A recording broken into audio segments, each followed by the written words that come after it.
Hello guys! Welcome back po ulit dito sa ating YouTube channel, The Homebiz Edit. For today's video, pag-uusapan natin kung kayo ba ay eligible na sa pinakabagong monetization. Ito nga yung content monetization. So ano nga ba yung mga requirements? Ano nga ba yung dapat natin i-goal para mas papabilis tayong ma-invite dito sa content monetization? At meron dito yung mga article na makakatulong sa inyo para ma-check nyo na totoo nga na si Facebook ay nagsisend sa millions of creator globally. Basta po eligible yung country kung saan kayo resided. Okay? Sabi dito, are you eligible? Ayan, check your Facebook page for monetization this coming August 31, 2025. So sa lahat po ng hindi pa eligible or hindi pa na-invite, so ito na yung pagkakataon natin para magkaroon tayong idea. Ano nga ba yung mga kailangan natin i-goal? After po ng transition from individual tools, mapupunta na po yan sa content monetization. So, matututunan natin dito, learn how to access yung monetization tab, yung creator dashboard and Meta Business Suite. Makikita natin kung sino nga ba or ano nga ba yung mga requirements para magkaroon ng early access. Ito. So, ito yung 5 tips kung paano nga ba tayo ma-monetize or makakabilang dito sa eligibility requirements nila. So, number 1, kung kayo po ay naka-profile, so kailangan nyong i-turn on yung professional mode. So manual po itong ginagawa kung kayo po ay monetize. So pakita ko lang sa inyo, no, dahil ano pa lang tayo. Ito yung personal account ni Mrs. So pakita ko lang sa inyo, meron po yan dito makikita. May tatlong tuldok sa gilid.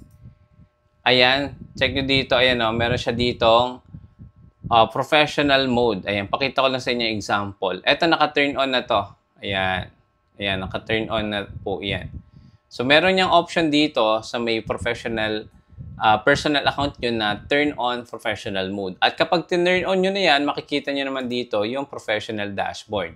So, dito, makikita nyo yung data, analytics, yung performance ng inyong mga content from the past 28 days. Okay? So, malinaw. So, i-check nyo palagi yan. And kung kayo naman po ay naka-public page, automatic naman magkakaroon kayo ng professional dashboard. Sabi dito, to be eligible, you must be in professional mode kung kayo po ay naka-profile. Kung naka-public page naman, automatic po yan, magkakaroon po kayo ng dashboard. Okay? Yan. So, paano yung mga example nito? Ano yung mga example nito? Ayan, pakita ko sa inyo guys. Ayan. So, sample ng isang monetization status na nakapag-turn on ng professional dashboard or naka-turn on na.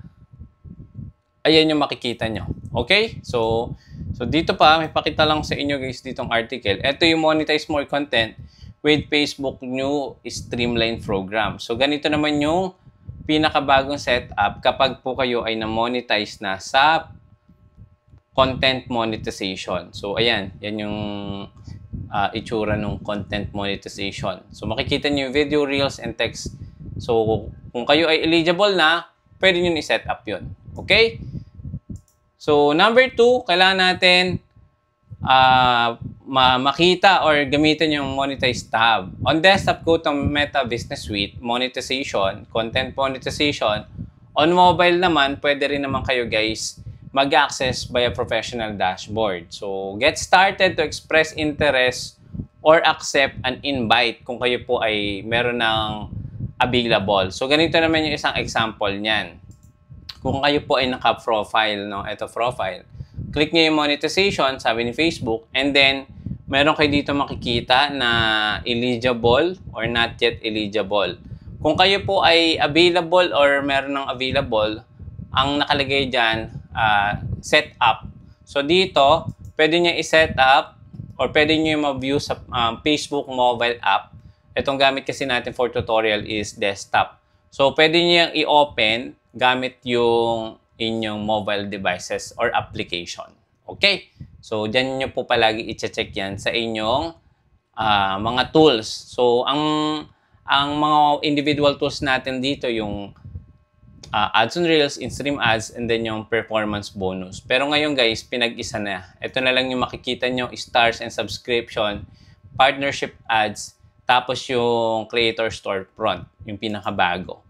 Okay, so basic lang naman yun, ano? Number 3, kailangan natin mag-send ng interest for early access. All the beta remains invite only. Again, guys, invite only pa lang siya. Okay? So, kailangan natin ma-nominate and pwede tayo mag-send ng interest. Ayan, button in the monetization tab or creator dashboard to consider your early invitation. So, dito siya, ito yung example niyan. Kung kayo po ay naka-mobile phone, punta lang kayo sa inyong tawag dito, meron ditong form na i-click nyo and then pwede kayo mag-send ng interest. Pero matik naman yan, guys. Ang gawin nyo na lang, palagi nyo na lang i-check yung inyong professional dashboard. Ito, ayan, makikita nyo guys dito. Pag meron ng available for setup yan, ibig sabihin monetize na din kayo. Kung not yet eligible, so possible, kailangan nyo pa mag-upload ng mga content or mag-focus kayo sa original or quality na mga videos. Okay? So, yun lang naman siya. Very basic lang yan. Number 4, ito, meet the key metrics for invite consideration. Sabi dito, pina-prioritize ni Facebook yung mga creator na, ito, already have monetization experience. Unang-una guys, no, hindi naman siya talaga nakakainggit. Kasi, yung mga monetized na talaga, itatransition na sila sa isang content monetization tools. Kung kayo po ay invited na sa in-stream ads, ads on Reels, or performance bonus, matik na po yan, this coming August 31, mapapabilang na kayo sa content monetization. So, magkakaroon na kayo niyan, matik. And maintain high engagement and active posting across formats. So, yung tinatawag po nating non-video format, yung photo, text, and stories. So, I suggest, yan po yung sundin nyo. Mag-upload kayo ng photo or mag-post kayo sa stories para at least, di ba, makita nyo kung ano nga ba yung high-performing non-video and video content ninyo. Ayan. So, kailangan wala tayong record of policy violation, ano? So, mas okay kung wala tayong aalalahanin sa invitation. Kung kayo ay nagkaroon ng community standard, possible matagal po ang inyong invitation. Okay? So, check natin dito. Monetize more content with Facebook new Streamline program. Actually, no October 2, 2024 pa ito. Pero balikan lang natin dito. Sabi dito, we're rolling out Facebook content monetization beta which merges in-stream ads. So, pinagsama-sama na nga yan. And today, we're rolling out Facebook monetization beta, a new monetization program opportunity for creators to earn from more content format. So, don't worry kasi nga, nagro-roll pa rin si Facebook ng invitations across dito sa eligible country or residents. So, wait nyo lang. And I suggest, focus nga kayo muna sa content niyo. Okay? So, meron dito ng reddit.com, no, nag-send siya ng interest. Although, meron siyang 100,000 followers. Ito, pakita ko lang sa inyo. Sabi niya dito, have anyone received invitation to content monetization beta? So, nagtatanong siya dito kung lahat ba ay naka-receive na ng invitation. Tawag dito sa content monetization. 5 months ago pa to. So, yon. So, naghintay siya guys ng year bago talaga ma-invite siya dito. Ayan, I've submitted multiple interest format for content monetization beta since October 2024. Still don't have access to it yet. I know it's still invitation only, but has anyone received invitation? Sabi niya dito, does anyone have an idea what criteria to receive invitation and how to get one? So, meron siyang meta-verified page. Meron siyang 180,000 followers. Yung views niya in the past 60 days is umabot ng 10 million. Sabi niya dito, fully original content and educational yung kanyang topic or content. Wala siyang violation, na-follow niya yung guidelines. Okay? And live in eligible country. So, by the way, I don't have access to in-stream ads or ads on Reels. So, basically, I don't have any source of reliable monetization. I have been eagerly waiting to get on any of these tools so I can invest more in page. So, nag-post siya updated nito nung April 8. After a year of waiting, this morning I finally received content monetization. So, maghintay lang po tayo talaga. So, possible talaga yung iba mabilis ma-invite, yung iba talaga matagal. So, wait lang tayo guys talaga. Yun lang ang ating magagawa. Maghintay lang. Kung sa tingin mo wala namang problema yung page mo or naka-follow ka naman sa mga policy ni Facebook, so possible magkakaroon ka ng invitation, automatic po yan. Okay? So, Creators Reddit, yan meron siyang 180 followers nga na pinakita ko sa inyo. And then, active siya palagi. And after ng ilang taon, tsaka lang siya nagkaroon ng content monetization. So, ganun lang yung gawin nyo. Consistent upload and sumunod sa mga policy ni Facebook.